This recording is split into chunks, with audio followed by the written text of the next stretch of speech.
Congratulations on your book. Very, very excited to talk about it.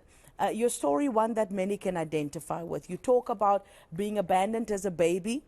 You only met your biological mother at her grave. The identity of your father is still unknown at this stage. That's something, not knowing your father, that many South Africans can identify with. Just quickly tell us about that.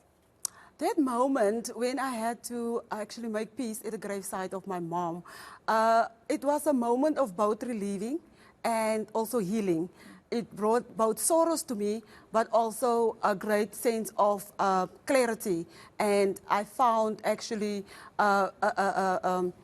truth to what I was all along suffering from. So that moment was really a moment of reflecting within myself for the woman that I have become. Here is a woman that was giving birth to me, but she didn't raise me. I mean, Yeah. Tell me about that, because I've heard you speaking about your mother leaving you in the Northern Cape and saying she's coming back, and she never did. Tell me about that. Yes, definitely. I remember my late grandparents told me about it, how my parents, both my mom and my father, they actually drove through from Alexandra and dropped us in the Northern Cape and said they will be returning. And they never returned.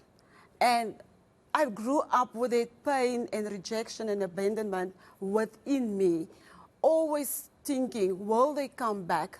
Or will they even look back and say they still have children on the other side of the world?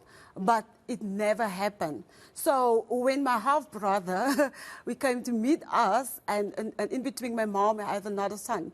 And he actually introduced us to the gravesite of my mom in 2014. And let me tell you, Gina, it was such a painful experience. But like I said, yet a relief of finding closure.